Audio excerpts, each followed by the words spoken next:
అందరికీ నమస్తే. నేను మీ శీలం వెంకటేశ్వరుడు. ముఖ్యంగా ఈరోజు వైజాగ్లో అలాగే అమరావతిలో రాజధాని అభివృద్ధికి, రాష్ట్ర అభివృద్ధి కొరకు కొన్ని కంపెనీలకు రాష్ట్ర ప్రభుత్వం భూములు కేటాయింపులు జరుగుతుంది. ఈ విషయంలో నిన్న మొన్న కొంతమంది మేధావులు, చాలామంది, ముఖ్యంగా వైసీపీ నాయకులు అయితే, సాక్షి మీడియా, సాక్షి పేపరు, వీళ్ళంతా 99 పైసలకే ఎకరం భూమి లెక్కన ఇచ్చారు అని అనేక విమర్శలు, అసలు రాష్ట్ర ప్రభుత్వం భూములను దారదత్తం చేస్తుంది అని కొంతమంది రకరకాలుగా ఎవరు ఇష్టం వచ్చినట్టు వాళ్ళు మాట్లాడుతూ ఉన్నారు. భూములను అన్యాక్రాంతంగా రాష్ట్ర ప్రభుత్వం ఎవరికైనా దారదత్తం చేస్తే ఖచ్చితంగా విమర్శించాల్సిందే, ఖచ్చితంగా నిలదీయాల్సిందే. ప్రభుత్వాన్ని మనం అందరం కలిసి అడ్డుకోవాల్సిందే. కానీ ఫేక్ న్యూస్తో, అసత్య ప్రచారాలతో, అబద్ధాలతో రాష్ట్రాన్ని అభివృద్ధి చెందకుండా, రాష్ట్రానికి కంపెనీలు పెట్టుబడులు రాకుండా అడ్డుకోవటాన్ని ఏమనాలి? సాక్షి పేపరు ప్రతిపక్ష పార్టీ దాన్ని అర్థం చేసుకోవచ్చు. ప్రజలు కూడా ఈ రాష్ట్రంలో సాక్షి పేపర్ గురించి, వైఎస్ఆర్ కాంగ్రెస్ పార్టీ గురించి వాళ్ళు చెప్పే మాటలు అసత్యాలు, అబద్ధాలు, అర్ధసత్యాలని గ్రహించే గత 10 నెలల క్రితం, 11 నెలల క్రితం జరిగిన ఎన్నికల్లో వాళ్ళకు చెప్పారు తగిన సమాధానం. ఇప్పుడు వాళ్ళు ఎన్ని ప్రచారాలు చేసుకున్నా వాస్తవాలు ఏంటో ఇంకా 10 సార్లు వేరే వేరే కొన్ని ఛానల్స్ లేకపోతే కొన్ని దారుల ద్వారా నిజాలు తెలుసుకుని మాత్రమే ప్రజలు చాలా జాగ్రత్త పడుతున్నారు. ఈ మధ్యకాలంలో గత 2-3 నెలలుగా పూర్తిగా జనాలకు అర్థమైపోయింది ఏ విషయంలోనైనా ఎంత దారుణంగా వీళ్ళు అసత్య ప్రచారాలు చేస్తారని.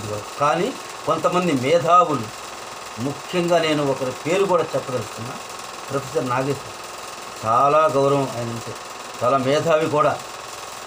వయసులో ఈక్వల్గా నాకు ఆయన పెద్ద కొంచెం తేడా ఉంటాము, కొంచెం పెద్దవాడు కూడా. I don't care. అయినా ఇప్పుడు ఇంత మేధావి, ప్రపంచ మేధావి, ఐఏఎస్లకి, ఐపీఎస్లకి అనేక మందికి కూడా శిక్షణలు ఇచ్చే మేధావి నువ్వు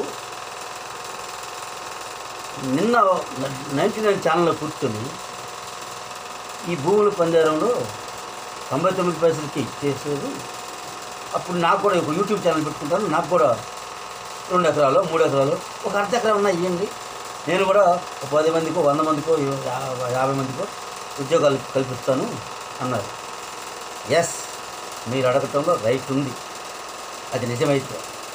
కానీ ఇంత మేధావి మీరు నిజాలు తెలుసుకోరా? ప్రభుత్వం జీవో ఇచ్చిందా లేదా, ఏమి ఇచ్చింది, అందులో ఏ నామ పెట్టింది, ఎంతకిచ్చింది, ఇవన్నీ నిజాలు తెలుసుకుని కదా ప్రొఫెసర్ లాంటి నాగేశ్వర్ లాంటి వాళ్ళు, తెలగపల్లి రవి లాంటి వాళ్ళు, సీనియర్ మోస్ట్ జర్నలిస్టులు, మేధావులు, విశ్లేషకులు, వీళ్ళంతా నిజాలు తెలుసుకుని కదా ప్రజలకు సమాచారం ఇవ్వాలి.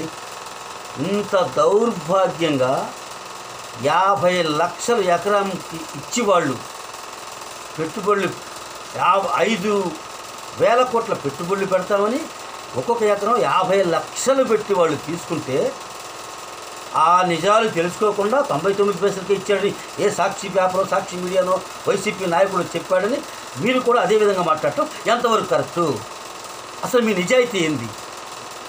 మీరు ఎంత తప్పు చేస్తున్నారు? ఈ రాష్ట్రానికి పెట్టుబడులు రావటం హైదరాబాద్లో కూర్చొని మీకు కూడా ఇష్టం లేదా అని నేను స్ట్రైట్గా క్వశ్చన్ చేస్తున్నాను.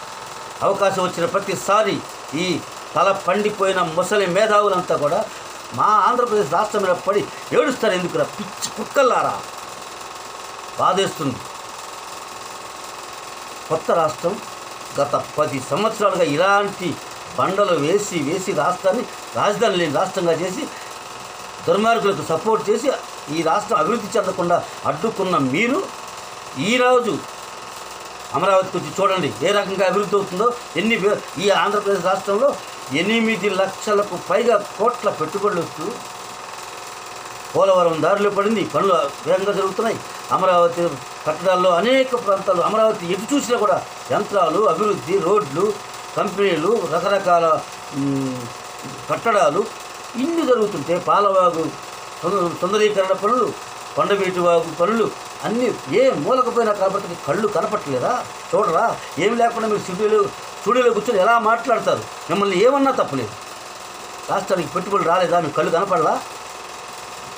3 నెలల క్రితం ప్రధానమంత్రి మోడీ గారు వచ్చి 2 లక్షల కోట్ల పెట్టుబడులు ప్రకటించి కొన్ని ఇనాగ్రేషన్ చేసి వెళ్ళాడా లేదా? రైల్వే జోన్ గత 5 సంవత్సరాలు వైసీపీకి సపోర్ట్ చేసిన ఈ మేధావులందరూ 5 ఏళ్ళు ఎందుకు అడగలేదు? ఎందుకు మీరు వైసీపీని మీరు రైల్వే జోన్ ఎందుకు తేవట్లేదని అడగలేదు? ఎందుకు పోలవరాన్ని ఆపేశారు అని అడగలేదు? ఎందుకు రాజధాని లేదు 3 రాజధానులు అన్నారు? సరే 3 రాజధానులు మీ విధానం అయితే అయింది, మరి 3 రాజధానుల్లో ఎందుకు మీరు మొదలు పెట్టలేదని అడగలేదు?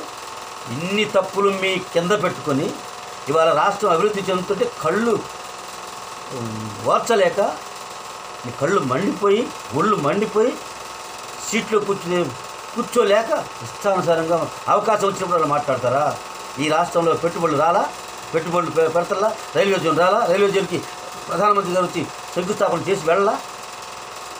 ఆంధ్రుల హక్కు విశాఖ ఉక్కు అనే నినాదంతో ఉమ్మడి ఆంధ్రప్రదేశ్ రెండు తెలుగు రాష్ట్రాల్లో కూడా ప్రజలు ఎంతోమంది ఆత్మ బలిదానాలతో తెచ్చుకున్న ఆ ఉక్కు కర్మాగారాన్ని గత 7-8 సంవత్సరాలుగా ఆ మాటకు వస్తే గట్టిగా వైసీపీ ప్రభుత్వం వచ్చిన తర్వాతనే దాన్ని ప్రైవేట్ పరం చేస్తాననే వార్త వినపడింది.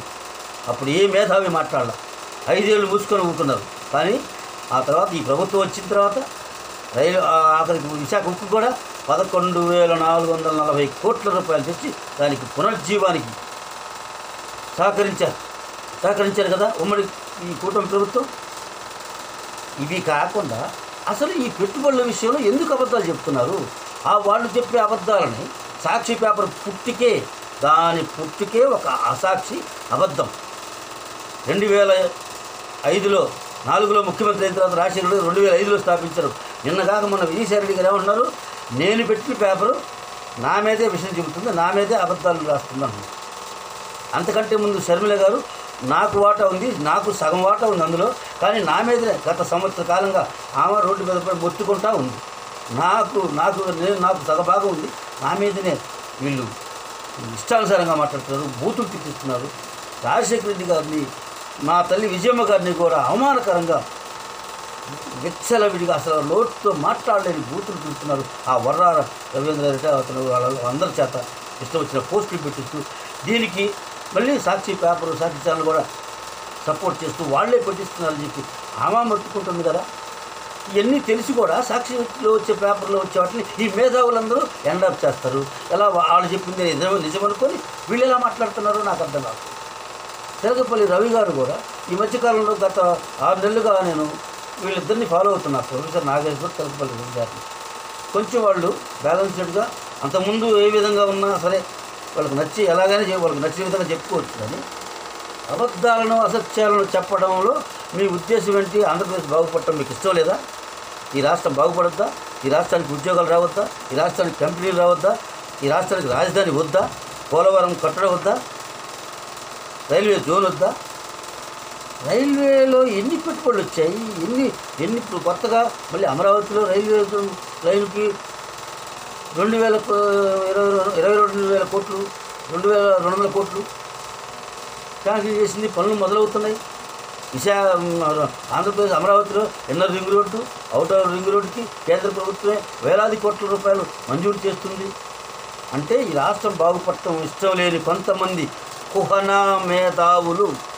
మేధావులు కూడా కాదు, వారు మేత గేదెలకి వేస్తాం మేత, ఆ మేత మేసే ఆవులు ఇళ్ళు. అందుకే ఈ రాష్ట్రం మీద, ఈ అమరావతి మీద, పోలవరం మీద, అయితే విశాఖ మీద అనేక రకమైన ఇబ్బందులు సృష్టించాలని, ఈ రాష్ట్రానికి పెట్టుబడులు రాకూడదని వీళ్ళు ఇష్టానుసారంగా మాట్లాడుతుంటే ఈ ఆంధ్రప్రదేశ్లో ఉన్న ప్రతి పౌరుడికి కడుపు రగిలిపోతుంది. నేను జాతీయ చేతి వృత్తుల ఐక్య వేదిక పార్టీ రాష్ట్ర అధ్యక్షుడిని. నా పార్టీయే నాకు ముఖ్యం అనుకుంటాను, కానీ ముందు నా రాష్ట్రం ముఖ్యం, నా రాష్ట్ర భవిష్యత్తు ముఖ్యం, ఈ రాష్ట్ర ప్రజల బాగోగులు ముఖ్యం, ఈ రాష్ట్ర యువతకి ఉద్యోగ ఉపాధి అవకాశాలు రావటం ముఖ్యం. ఈ రాష్ట్రం అభివృద్ధి చెందాలంటే ఈ రాష్ట్రానికి కూడా గర్వంగా కాలర్ ఎగరేసి చెప్పుకునే ఒక మంచి రాజధాని కావాలి, ఇంటర్నేషనల్ ఎయిర్పోర్ట్లు కావాలి. ఎందుకొద్దు? ఎయిర్పోర్ట్కి ఇప్పుడే భూములు ఎందుకు అంటే భూములకు తీసుకునే దానిలో ఏమన్నా లోపాలు ఉంటే ఖచ్చితంగా అందరం విమర్శిస్తాం. కానీ ఇంటర్నేషనల్ ఎయిర్పోర్ట్ కావాలనుకోవటం తప్ప, ఒక మంచి రాజధాని కావాలనుకోవటం తప్ప, రాజధాని ఉంటేనే కదా. ఇప్పుడు హైదరాబాద్ రాజధాని ఉంది కాబట్టేగా తెలంగాణలో ఎన్ని అప్పులైనా కేసీఆర్ వచ్చాక 8 లక్షల కోట్లు 6 లక్షల కోట్లు అప్పులు చేసినా కూడా ఆ రాష్ట్రం నిలబడగలుగుతుందంటే హైదరాబాదు ఎక్కువ అక్కడున్న పెట్టుబడులు, అక్కడున్న ఆదాయం తెలంగాణ మొత్తంలో 60 నుంచి 70% ఆదాయం హైదరాబాద్ నుంచి వస్తుంది. కాబట్టి మిగతా ప్రాంతాలకన్నిటికీ పథకాలు కావచ్చు, రైతులకు కావచ్చు, కూలీలకు కావచ్చు, ప్రజలకు కావచ్చు, అనేకమైన సంక్షేమ అభివృద్ధి కార్యక్రమాలు చేయడానికి వెసులుబాటు ఉంది హైదరాబాద్కి. ఈ రాష్ట్రానికి రాజధాని లేకుండా చేస్తే మరి ఏం చేయాలి ఈ రాష్ట్ర ప్రజలు? మళ్ళీ ఈ రాష్ట్రం వదిలిపెట్టి పక్క రాష్ట్రాలకు పరిగెత్తాలా? ప్రతి విషయంలోనూ అవకాశం లేక ప్రజలు కూడా గత ప్రభుత్వంలో అన్యాయం అయిపోయి ప్రజలకు కూడా తెలుసో తెలియకుండా ఓట్లేసి గత ప్రభుత్వానికి గెలిపించి, అంటే గత ప్రభుత్వాన్ని కూడా నేను విమర్శించడం కారణం ఏంటంటే సంక్షేమ పథకాలు ఇచ్చారు కానీ అవి ప్రజలను బాగుపరిచాయా? లేదుగా. అభివృద్ధి ఉంటేనే కదా ఈ రాష్ట్రం బాగుపడేది. మంచి చదువుకోవాలన్నా, మంచి ఉద్యోగాలు రావాలంటే అసలు ఎక్కడికి వెళ్ళాలి? ఈ రాష్ట్రంలో కంపెనీలు లేకుండా గత ప్రభుత్వం చూశాం కదా.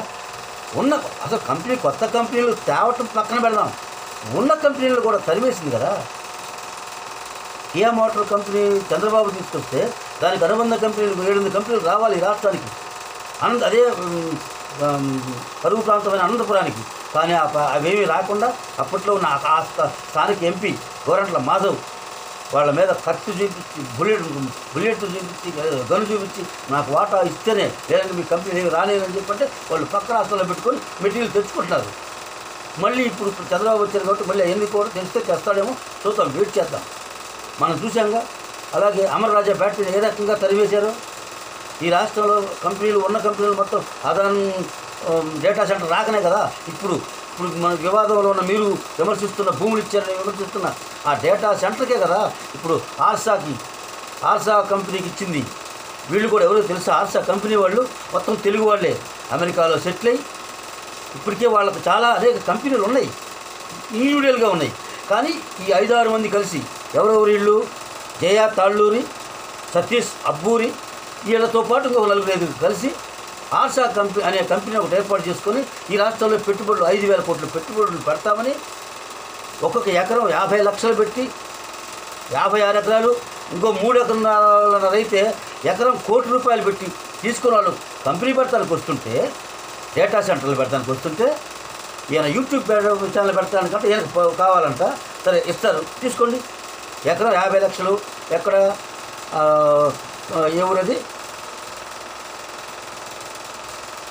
కాపుల పులపాడులో ఇచ్చారు 50 లక్షల ఎకరం. తీసుకుంటారా ప్రొఫెసర్ నాగేశ్వర్ గారు? 50 లక్షల చొప్పున ఎకరం 2 ఎకరాలు కావాలి కదా, వెళ్ళి 50 లక్షలు ఇచ్చి ఎకరం తీసుకోండి. లేదా ఇంకో ప్రాంతంలో కావాలంటే ₹1 కోటి అక్కడ తీసుకోండి. 2 ఎకరాలు 2 కోట్లు పెట్టి యూట్యూబ్ ఛానల్ పెట్టుకోండి. దానికి తగ్గట్టుగా ప్రభుత్వం నామ్స్ ప్రకారం అన్ని ఉద్యోగాలు కల్పించండి. ఎవరెత్తున్నారు? మీరు జ్యోతి ఇవ్వనన్నారా? ఎందుకండి ఈ విషయం చెబుతారు? ప్రొఫెసర్ నాగేశ్వర్ గారు, మీరు మేధావులు, మీరంటే మాకు గౌరవం ఉంది, మీకు నమస్కారం. కానీ రాష్ట్రం మీద విషయం చెబితే మాత్రం మిమ్మల్ని ఏ రకంగా విమర్శించాలో అంతకు ఎక్కువగా విమర్శిస్తాం. మీకంటే మేధావులు ఈ తెలుగు రాష్ట్రంలో మా ఆంధ్రప్రదేశ్లో కూడా ఉన్నారు, అనేక మంది మేధావులు ఉన్నారు. ఇది పుచ్చలపల్లి సుందరయ్య గారు పుట్టిన గడ్డ, ఎన్టీఆర్ పుట్టిన గడ్డ, నీలం సంజీవ్ రెడ్డి గారు పుట్టిన గడ్డ. ఆ మాటకు వస్తే పుట్టి శ్రీరాములు, త్యాగధనుడు పుట్టి శ్రీరాములు పుట్టిన గడ్డ, గౌతమ బుద్ధుడు నడయాడిన గడ్డ, శ్రీకృష్ణ దేవరాయలు తిరుగాడి ఇక్కడి నుంచి పాలించిన ప్రాంతం మా ప్రాంతం మీద విషయం చెమ్మకండి. అంటే ప్రాంతాల మీద ఎందుకు నేను ఈ విషయం మాట్లాడుతున్నానంటే, మీరు హైదరాబాద్లో ఉన్నారు, మీరు మేధావులే, తెలియగలవాలే, విశ్లేషించండి, చెప్పండి. కానీ వాస్తవాలు తెలుసుకోండి. ఏం అంత తొందరగా నిన్ననే ఎందుకు చెప్పాలి? ఆ విషయం గురించి మళ్ళీ చర్చిద్దాం. నేను ఇంకా చూడలేదని చెప్పొచ్చు కదా. నేను ఇంకా డేటా జీవోలు కానీ మేము చూడలేదు, తర్వాత చెప్దామనండి. మీ ఇష్టం. మీరు అడిగేసరిగా మీకు నిజాయితీ ఉంటే ఇప్పుడు తీసుకోండి. ఆ స్థలాలు అదే రేటు పెట్టి పక్క కంపెనీలకు ఇచ్చే రేటు పెట్టి తీసుకోండి. మీరు నిజాయితీ పనులైతే ఎందుకండి ఎంత విషయం చెబుతారు? అలాగే ఇంకా మీరిద్దరిని ఎందుకు గౌరవంగా మాట్లాడుతున్నాను, మీ ఇద్దరు ఎందుకు మాట్లాడుతున్నానంటే, మీరు గొప్పవారు, గౌరవజ్ఞులు, ఎంతో అనుభవం ఉన్నవాళ్ళు, సీనియర్ జర్నలిస్టులు, మోస్ట్ సీనియర్, పెద్ద మేధావులు మీరంటూ మాకు అపారమైన గౌరవం ఉంది. అందుకే మీ గురించి ఎంత బాధపడాల్సి వస్తుంది. అదే కేఎస్ ప్రసాద్ గారు, జర్నలిస్ట్ సాయి గారు, వీళ్ళందరూ ఉన్నారు. వీళ్ళు ఒక ఏమంటారని ఏదైనా అనొచ్చాను, వాళ్ళని అసలు లెక్క కూడా పెట్టుకోం. ఎందుకంటే పొద్దులేసి సాక్షి ఛానల్లో కూర్చొని మాట్లాడుకునే కొంతమందిని అసలు ప్రజలు లెక్క చేయరు. ఈ తెలుగు రాష్ట్రంలోనే కాదు, అసలు ఎక్కడ ప్రపంచంలోనే ఏ తెలుగు ప్రజలు కూడా సాక్షి ఛానల్ని, సాక్షి పేపర్ని, అందులో కూర్చొని మాట్లాడే కృష్ణాంజనేయులు, తిలక్కు, కేఎస్ఆర్, లేకపోతే కేఎస్ఆర్, కేఎస్ ప్రసాద్, వీళ్ళందరినీ ఎవరు మాట్లాడు. కాకరికి ఆ ఛానళ్ళ పరిస్థితి ఏమైపోయిందంటే వాళ్ళ ఛానల్లో వాళ్ళిద్దరే ప్రతినిధులు, వాళ్ళ అధికార ప్రతినిధులు పెట్టుకొని వాళ్ళ పేటీఎం బ్యాచ్కి సంబంధించిన ఒక మేధావుల పేరుతో ఈ కేఎస్ ప్రసాద్ను రెండు పెట్టుకొని వాళ్ళు ఛానల్ చేస్తూ ఉంటారు. ఎవరు పెట్టుకుంటారు వాళ్ళని? వేరే మేధావులను కూడా తీసుకొచ్చి ప్రొఫెసర్ నాగేశ్వర్ లాంటి వాడినో, తెలగపల్లి రవి లాంటి వాడినో వీళ్ళు తీసుకొచ్చి కూర్చోబెట్టి మీరు చేయండి, చేయరు. ఎందుకంటే వాళ్ళు చెప్పే సోదికి వీళ్ళందరూ కదా మేధావులు. నేను ఇప్పుడు కూడా ఈ రాష్ట్రంలోనే కాదు, తెలుగు రాష్ట్రాల్లో ఉన్న ప్రతి మేధావికి, పెద్దలకి, చిన్నలకు అందరికీ చేతులు జోడించి నమస్కరిస్తున్నాం. మా రాష్ట్రం మీద, ఆంధ్రప్రదేశ్ రాష్ట్రం మీద విషం చెమ్మకండి. ఈ రాష్ట్రానికి పెట్టుబడులు రావాలి, ఈ రాష్ట్రం అభివృద్ధి చెందాలి, ఈ యువతకు ఉద్యోగాలు రావాలి. విద్యాశాఖ మంత్రిగా లోకేష్ వచ్చిన తర్వాత అనేకమైనటువంటి వినూత్నమైన మార్పులు జరుగుతున్నాయి మా రాష్ట్రంలో. మీరు చూడకపోయారు. ఎక్కడో కుర్రాళ్ళకి ఎక్కడో అన్యాయం జరిగిందంటే స్పందిస్తున్నాడు యువనాయకుడు విషయం లోకేష్. అలాగని నేను తెలుగుదేశం పార్టీ కాదు, ఆయన పొగడాల్సిన పని లేదు, ఆయన చేసిన మంచి పనులు చెప్తున్నా. జగన్మోహన్ రెడ్డి మంచి పనులు చేస్తే జగన్మోహన్ రెడ్డి పలానా మంచి పని చేశాడని కూడా చెప్పాం. పాలాభిషేకాలు చేశాం, ఆయన ఫోటోకి దండలు వేసాం, ఫ్లెక్సీలు వేసాం. ఎందుకు వేసాం? పేదలకి, మా బీసీ కులాలకి న్యాయం జరుగుద్దేమనే ఆశతో మొదటి 2-3 సంవత్సరాలు చేశాం. తర్వాత కదా అర్థమైంది, ఓహో ఇదంతా ఓట్ల రాజకీయం తప్ప అభివృద్ధి లేదు, సంక్షేమం లేదు. మా పిల్లలకు చదువులు కూడా ఆఖరికి ఏదో నాడు నేడని పెట్టి చదువుల్లో మోసం. 4-5 స్కూళ్ళు క్లబ్ చేస్తారండి ఎవరన్నా? ఒక్క టీచర్ పోస్ట్ ఇవ్వకుండా విద్యాశాఖలో అన్ని క్లబ్ చేసేసి 3.5 లక్షల మంది విద్యకు దూరం చేసింది గత ప్రభుత్వం. ఇది నేను చెప్పటం కాదు, ఒక సర్వేలో, ఒక ప్రభుత్వ సర్వేనే చెప్పింది. గత ప్రభుత్వంలో చేసిన సర్వే. ఎందుకు దూరం అయ్యారు? దూరం పోలేక, అంటే టీచర్లు లేరు కదా అని 1, 2, 3, 4 తరగతులు దగ్గర పెట్టి 2-3 రోజులు అయ్యి ఒకచోట క్లబ్ చేసి అక్కడికి మీరు వచ్చారండి, పోతే పోయి అని తీసేశారు. అందులో కూడా ఈ అమ్మ ఒడి, బొమ్మ ఒడి తగ్గించుకోవచ్చని అలాగే తగ్గించారు. అందరికీ తెలుసు. మొట్టమొదట్లో 52 లక్షల కుటుంబాలు ఉన్న అమ్మఒడి లబ్ధిదారులు 40 లక్షలకి ఎలా జారిపోయారు? 42 లక్షలు, 10 లక్షల మంది ఎందుకు తీసేశారు? ఇవన్నీ ప్రజలకు తెలుసు. వాళ్ళు మాత్రం బాగా ఊపుతూ ఉంటారు. ఏది ఆ సాక్షి ఛానల్లో కూర్చొని కొంతమంది. ఇవన్నీ పక్కన పెడదాం. ఈ రాష్ట్రంలో విద్యాశాఖ మంత్రిగా లోకేష్ వచ్చిన తర్వాత వాట్సాప్ గవర్నమెంట్ తీసుకొచ్చాడు. ఈ వాట్సాప్ గవర్నమెంట్లో మనం చూసుకోవచ్చు ప్రతిదీ. ఇప్పుడే నిన్నే 16,437 ఉద్యోగాలకు నోటిఫికేషన్ వచ్చింది. ఇప్పుడు పరీక్షలు జరగబోతున్నాయి. ఈరోజు 10th క్లాస్ పరీక్షలు కూడా విడుదల కాబోతున్నాయి. ఇవన్నీ దృష్టిలో పెట్టుకొని ప్రజలందరూ కూడా చాలా ప్రశాంతంగా ఉన్నారు. ఆంధ్ర రాష్ట్ర ప్రజలు, విద్యార్థులు కూడా బాగా చదువుకున్నారు, మంచి ర్యాంకులు వస్తున్నాయి. కానీ అబద్ధపు ఇలాంటి ఫేక్ న్యూస్తో, అబద్ధాలతో మాత్రం ప్రజలను మభ్యపెట్టాలని చూడకండి. వైఎస్ఆర్ కాంగ్రెస్ పార్టీ అనేకమైన ఇటువంటి ఉపద్రవాలు కావాలని రెచ్చగొట్టడానికి చేస్తూ ఉంటారు. పాస్టర్ ప్రవీణ్ విషయంలోనూ అదే జరిగింది. హర్ష కుమార్ గారు మంచి వ్యక్తే, కానీ ఆయన్ని కూడా బుట్టలో వేసుకొని ఆయనకి ఏదో మరి ఏం ఆశ చూపించారో ఒక కులాల మధ్య గొడవ పెట్టాలని చూశారు. అది దేవుని దయ వల్ల ఆగిపోయింది. అంబేద్కర్ రాసిన రాజ్యాంగం ప్రకారం ప్రతి వ్యక్తికి బతికే హక్కు ఉంటుంది. అన్యాయం జరిగితే ప్రశ్నించే హక్కు ఉంటుంది. ఆర్టికల్ 21, ఆర్టికల్ 14 కావచ్చు, 19 కావచ్చు, 21 కావచ్చు, 22 కావచ్చు, ఇవన్నీ ఏం చెప్తున్నాయి? ప్రతి మనిషికి హక్కు ఉంది కదా అని అడ్డగోలుగా ఇష్టం వచ్చినట్టు అబద్ధాలు చెప్పి ప్రజల్లోకి విష ప్రచారం చేయటం కూడా మంచిది కాదు. దానికి చట్టాలు ఉన్నాయి. ఇప్పుడు జరుగుతుంది కూడా రాష్ట్రంలోదే. అరెస్టులు అంటున్నారు. అన్యాయంగా ఎక్కడ గోడలు, గత ప్రభుత్వం 5 ఏళ్ళలో లాగా గోడలు దూకి, గోడలు పగలగొట్టి పోయి లాక్కొచ్చి అరెస్ట్ చేస్తున్నారా? టార్చర్ పెడుతున్నారా? చట్ట ప్రకారంగా వాళ్ళకి నోటీసులు ఇచ్చి వాళ్ళు మళ్ళీ కోర్టులకు పోయి బెయిల్ తెచ్చుకొని ఈ కోర్టులో రాకపోతే మళ్ళీ హైకోర్టు కాకపోతే సుప్రీంకోర్టుకి పోయి బెయిల్ తెచ్చుకొని ఇన్ని జరుగుతూనే ఉన్నాయి. అయినా వాళ్ళు తప్పులు చేశారు కాబట్టి వాళ్ళు మళ్ళీ అరెస్టులు కాబడుతున్నారు. పోయినా కూడా లోపలికి పోయినా కొంతమంది బయటకు వచ్చారు. అదంతా చట్ట ప్రకారం లా ప్రకారం జరుగుద్ది. అంతేగాని అరెస్టులు జరుగుతుంది. మీరు చేసిన గత ప్రభుత్వంలో 5 ఏళ్ళు చేసిన నేరాలు, ఘోరాలు, తప్పులు వీటన్నిటికీ ఇవే కాదు ఇంకా చాలామంది లోపలికి పోతారు. మన కళ్ళ ముందు కనపడింది కదా. ఈ రాష్ట్రంలో మద్యం కుంభకోణం జరగలేదా? ఎవరన్నా గుండెల మీద చేసుకుని చెప్పగలరా? అసలు మద్యం కుంభకోణం అంటే ఏంటి? ఈ 29 రాష్ట్రాల్లో ఎక్కడా లేని అన్ని చోట్ల ఉన్న డిజిటల్ పేమెంట్ ఈ రాష్ట్రంలో ఎందుకు లేదు? 29 రాష్ట్రాల్లో లభించే అన్ని రకాల బ్రాండ్లు ఈ ఆంధ్రప్రదేశ్లో ఎందుకు లేవు? అదేమంటే డిస్టిలరీలు మొత్తం చంద్రబాబు ఇచ్చియే. ఒక్క మాట చెప్తానండి, చంద్రబాబు డిస్టిలరీకి గత ప్రభుత్వంలో ఇచ్చి ఉండొచ్చు. కానీ ఆ వానరులు కాదుగా తయారు చేసిన మద్యాన్ని వాళ్ళు జీవో ఇచ్చి కాదు తీసుకొచ్చింది. మీరు వచ్చిన తర్వాత మీరు మద్యం సిస్టమ్ ప్రకారం మేము ఇదిగో మాకు ఈ బ్రాండ్లే కావాలి, ఆ బ్రాండ్ల మొత్తం వద్దు అని చెప్పి మీరు తీసిస్తే వెళ్ళిపోయారు. అది కూడా దానిలో కూడా ఇంకొక దారుణమైన విషయం అవుతుంది, ప్రజలకు తెలియాలి. ఒక క్వార్టర్ ఖరీదు ఉదాహరణకు అనుకుందాం, 21 రూపాయలు 22 రూపాయలకు తయారైతే కంపెనీ వాళ్ళు ఒక 5 రూపాయలు లాభం వేసుకొని 27 రూపాయలకు 28 రూపాయలకు ఇస్తారు. కానీ ఈ రాష్ట్ర ప్రభుత్వం ఆ పాత డిస్టరీకి ఏం చెప్పింది? మీకు 26 రూపాయలు తయారైతే 25 చేస్తారో 12కి చేస్తారో మాకు లేదు, మాకు 16 రూపాయలకి ఇవ్వండి అంటే ఎవరైనా తయారు చేయగలుగుతారా? 30 రూపాయలు ఏ వస్తువుని 15 రూపాయలు సగం రేటు చేయమంటే చేయగలుగుతారా? మాకు వద్దు బాబు అని దండం పెట్టి పక్కకు తప్పుకుంటే కొంతమందిని బెదిరించి, కొంతమంది ఈ రకంగా బ్లాక్మెయిల్ చేసి బెదిరించి ఇటువంటి సత్యదూరమైనటువంటి ఇంత ఖర్చు అయ్యేదానికి ఇంతతోనే మాకు కావాలని చెప్పడితే ఏం చేయలేక వాళ్ళు ఇచ్చేసి వెళ్ళిపోయారు. ఇప్పుడు ఈ డిస్టిలరీలకు మొత్తం ఉంది మీ సొంత అనుయాయులే, వైసీపీ నాయకులు, వాళ్ళ అనుయాయులు, వాళ్ళ చుట్టాలు, బంధువర్గమే. అందులోనూ ఆడాల డిస్టిలరీ ఎక్కడి నుంచి వచ్చింది? అది ఎవరు నడుపుతుంది? ఈ కసిరెడ్డి రాజశేఖర రెడ్డి, ఈ కసిరెడ్డిని అనేవాళ్ళు కేసిరెడ్డి అని పేరు చెప్పాడు కాబట్టి ఈ కేసిరెడ్డి అసలు ఎక్కడి నుంచి వచ్చాడు? ఐటీ సలహాదారుడిగా ఉన్న కేసిరెడ్డిని మధ్యంలోకి ఎందుకు తీసుకొచ్చారు? ఇవన్నీ కూడా అసలు నిజాలు మొత్తం విజయసాయిరెడ్డి గారు ఆ పార్టీ నుంచి బయటకు వచ్చిన వాళ్ళే మాట్లాడుతున్నారు, వాళ్ళే బయటపెడుతున్నారు.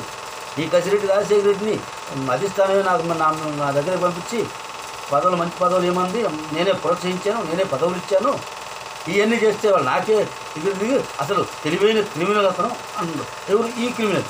ఈయన పెద్ద క్రిమినల్ అనేది తెలుగు రాష్ట్రాలు కానీ భారతదేశం మొత్తం తెలుసు. ఆయన ఎంత ఎంపీ అయినా కూడా జగన్మోహన్ రెడ్డికి రాజశేఖర రెడ్డి గారి గవర్నమెంట్ ఉన్నప్పుడు ఈయనే చార్టెడ్ అకౌంట్గా ఉండి గల్ల కంపెనీలు, సూట్ కేస్ కంపెనీలు, లేని కంపెనీలను ఉన్నట్టుగా సృష్టించి 63 కంపెనీలను సృష్టించి 1000 కోట్లు పోగేసి జగన్మోహన్ రెడ్డి కుటుంబానికి పోగేసింది. ఈయన కొంత దానిలో పోగేసుకున్నది కూడా వీళ్ళని తెలియదా? ప్రజలకు తెలియదా? ఇప్పుడు ఆ కేసులు వీళ్ళ మీద ఉన్నాయి కదా, 11 ఈడీ కేసులు, 14, 15 సిబిఐ కేసులు, ఇద్దరి మీద శని 25, శని 26 కేసులు ఉన్నాయి. నెంబర్ 1, నెంబర్ 2 స్థాయిలో ఇద్దరు ఇప్పటికీ ఉన్నారు. బెయిల్ మీద బయట ఉన్నారు. ఆ బెయిల్ ఎప్పుడు పోతుందో మనకు తెలియదు. ఆ కోర్టుల గురించి మనం కామెంట్ చేయకూడదు. ఏం జరుగుతుందో చూద్దాం. కానీ ఇన్ని కేసులు మీ మీద పెట్టుకొని ఇంత ఆస్తిని సంపాదించుకొని ఇప్పుడు ఏమన్నా నాకంటే తెలివినోడు ఆయన అంటే నువ్వు పెద్ద తెలివినోడివి, పైగా అతను నువ్వే ప్రోత్సహించావు. అసలు ఈ మద్యం ఇదంతా వీళ్ళు కూర్చున్నది కూడా ఈయనంటోనేనంట. విజయసాయి రెడ్డి గారి ఇంట్లో మిథున్ రెడ్డి, అవినాష్ రెడ్డి, కేసిరెడ్డి రాజశేఖర రెడ్డి, సజ్జల శ్రీధర్ రెడ్డి, ఇంకో సురేష్ రెడ్డి, వీళ్ళంతా కలిసి కూర్చొని మాట్లాడుకున్నారంట. నాకు ఆశ్చర్యం వేస్తుంది. అసలు ఎవరున్నా తెలివైన వాళ్ళు మీరన్నా ఎవరుంటే చెప్పండి. ఇప్పుడు ప్రొహిబిషన్ శాఖలకు సంబంధించిన అధికారి లేదా ఎక్సైజ్ శాఖకు సంబంధించిన కమిషనరు లేకపోతే ఎక్సైజ్ శాఖ మంత్రులు వీళ్ళెవరు లేకుండా మద్యం గురించి ఈ 6-7 కూర్చొని ఏం చర్చించారు? దానిలోనంటే మళ్ళీ ఈ కేసిరెడ్డితో ఇంకొకరు కలిపి 100 కోట్లు విజయసాయిరెడ్డి శరత్చంద్రారెడ్డి చేత, అరవిందో కంపెనీ వాళ్ళ చేత నేను ఇంట్రెస్ట్కి ఇప్పించాను అంటున్నాడు. ఇక్కడే అర్థమవుతుంది కదా, ఆ కంపెనీలు పాత కంపెనీలు తీసేసి ఈ వీళ్ళు ఆ కంపెనీలకు ఇచ్చిన ఆ కంపెనీలకి 100 కోట్లు ఇప్పించాడు. 2 కంపెనీలకి 60 కోట్లు ఒక కంపెనీకి, ఈ ఆర్డర్ కంపెనీకి, ఇంకో 40 కోట్లు ఒక కంపెనీకి ఇచ్చుకుని వీళ్ళే తయారు చేసుకుని స్పిరిట్ తయారు చేసి ఆ స్పిరిట్ వాటికి ప్రజలకు తాగించి వాళ్ళు రోగాల రుస్తుల బారిన పడి వేలాది మంది చనిపోయారు. ఇది వాస్తవం.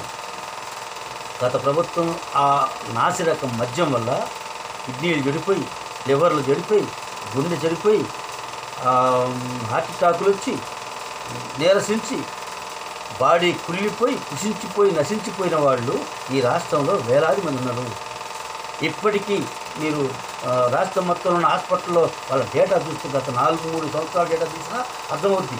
తాగి ఎలా వచ్చిందో వాళ్ళకి ఆ జబ్బులు, ఎంత ఎక్కువ మంది చనిపోయారు. ఎప్పటి నుంచో ఉన్న హాస్పిటలే, కొత్తగా వచ్చింది ఏదైనా 1-2 ఉండొచ్చు, కానీ రాష్ట్రం మొత్తం ఉన్న హాస్పిటలే కదా.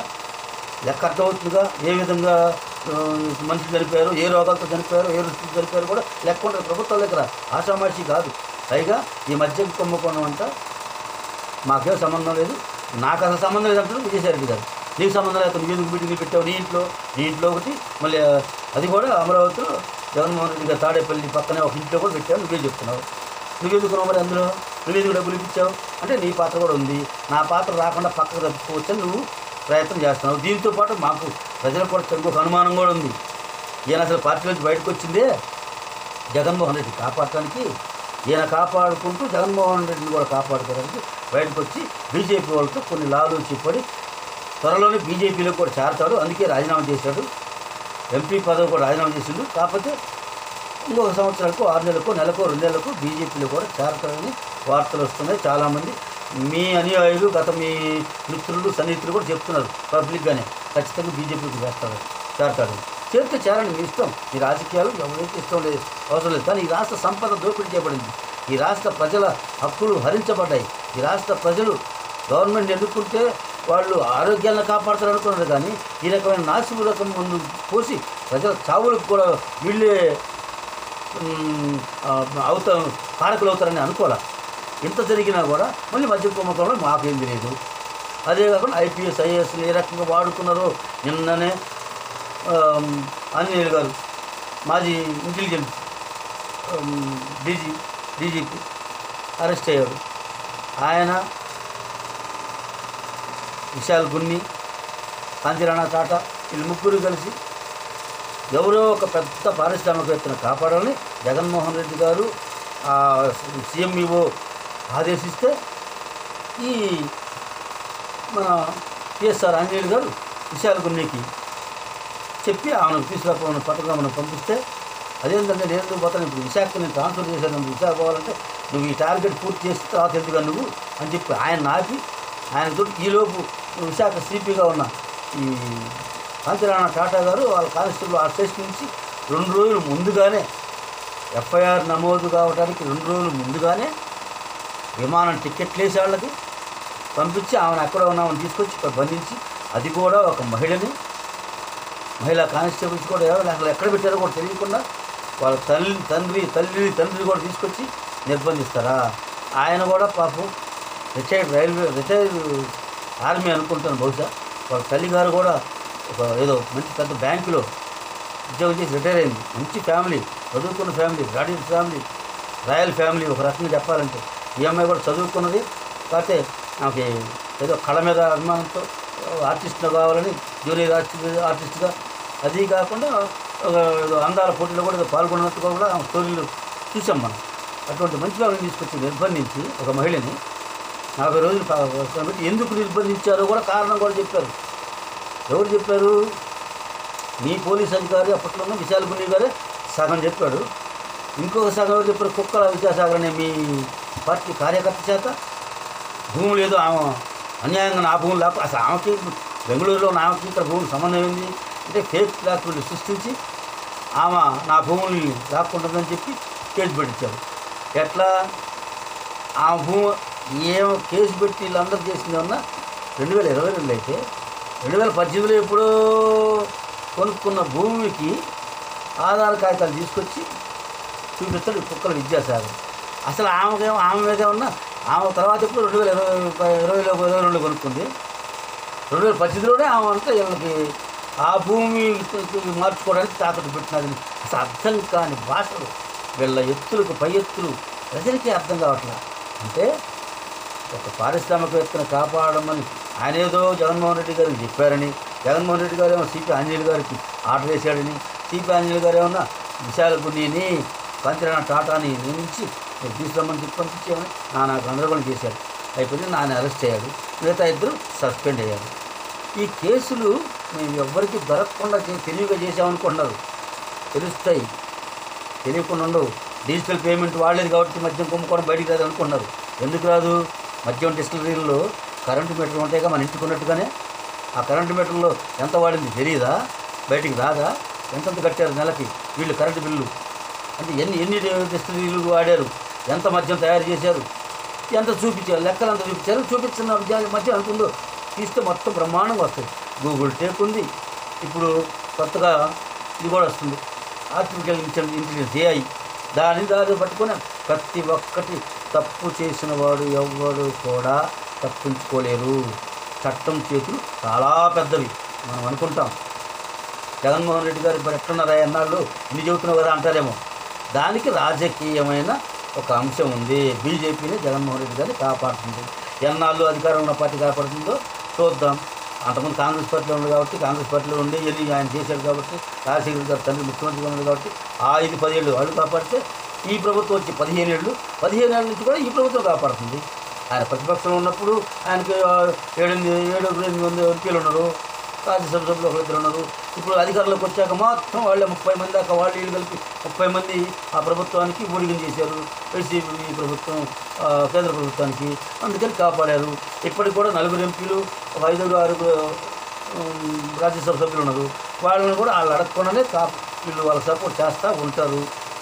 ఇంత రాజకీయం ఇది తెలుసుకోవాలంటే ప్రజలే తెలుసుకుని ఆ 10 సీట్లు, 1 సీటు, 2 సీట్లు కూడా రాకుండా చేస్తే అప్పుడు ఈ కేసులు బయటపడతాయి. సామాన్యులు ఏదైనా చిన్న తప్పు పనో ఒక తప్పుడు మాట మాట్లాడితే ఇమీడియట్గా పోలీసులు పరిగెత్తుకుంటూ వచ్చి తీసుకెళ్ళి స్టేషన్లో పెట్టి కేసు కడతారే. అరే బెయిల్ మీద ఉన్న వ్యక్తి 12-13 ఏళ్ళుగా బెయిల్ మీద. సుప్రీంకోర్టే చెప్పింది కదా 43,000 కోట్ల రూపాయల అవినీతి జరిగిందని.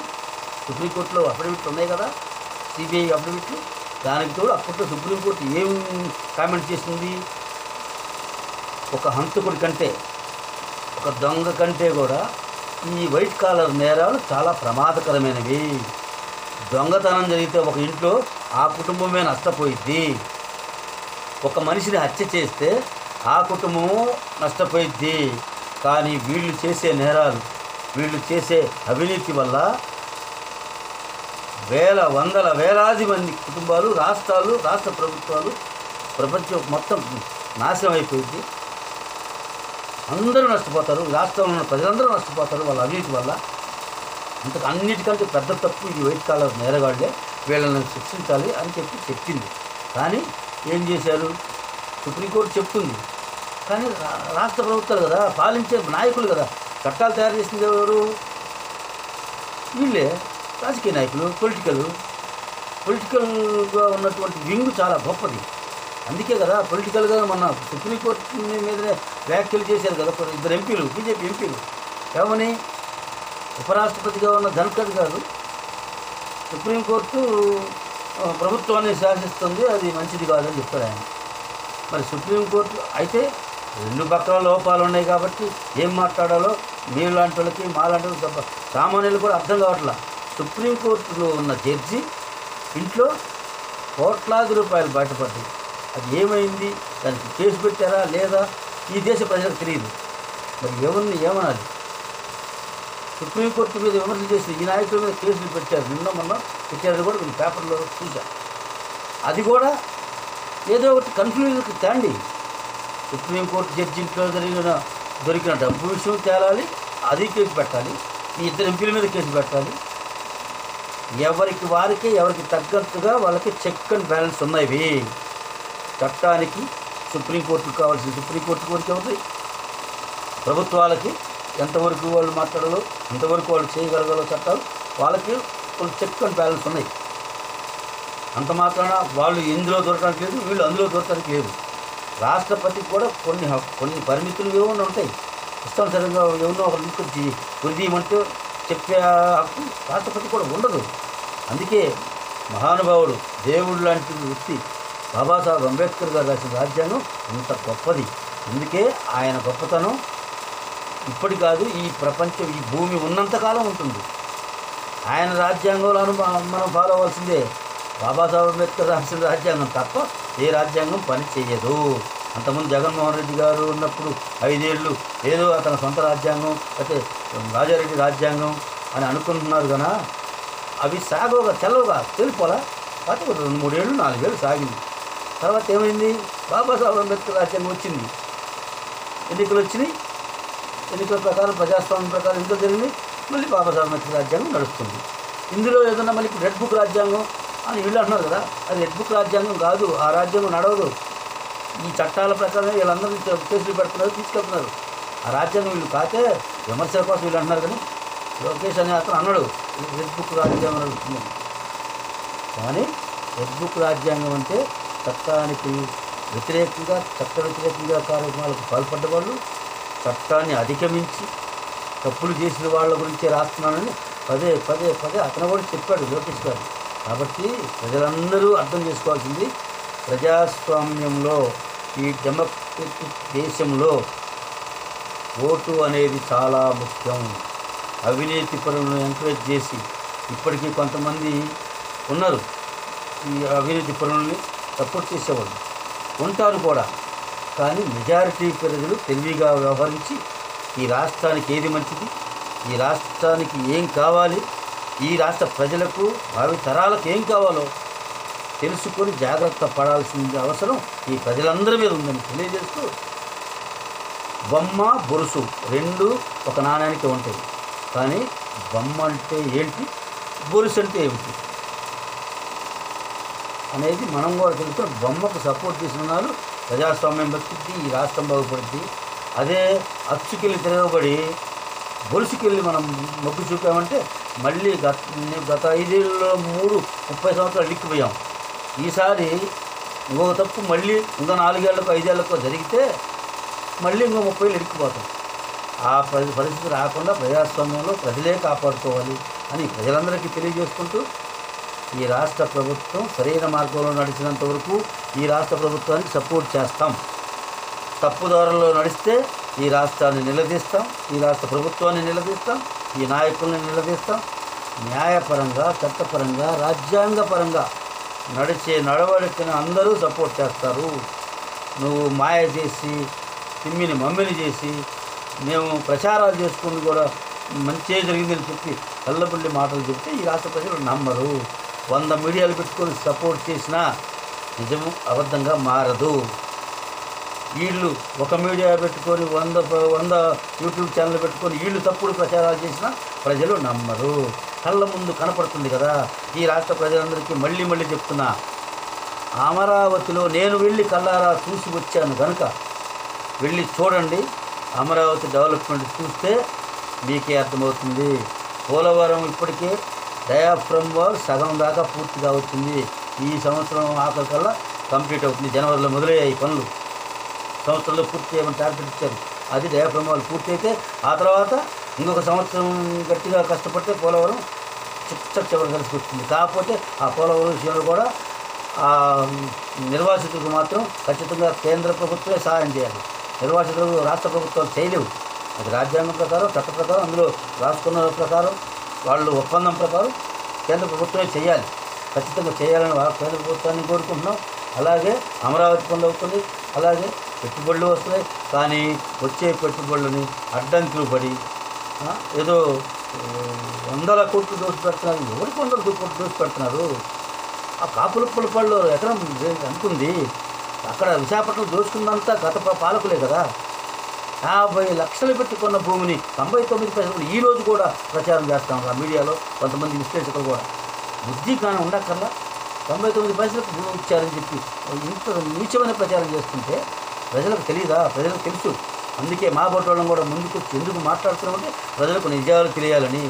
నేను మాట్లాడిన దానిలో కూడా ఏమైనా తప్పుంటే నా మాటల మీద కూడా కింద కామెంట్ పెట్టచ్చు, తప్పులేదు. ఏమన్నా తప్పుంటే సరి చేసుకుంటా. కానీ నేను నిజాలు, నాకు తెలిసిన నిజాలు మాత్రమే మాట్లాడుతున్నా. అబద్ధాలు మాట్లాడాల్సిన అవసరం నాకు లేదు.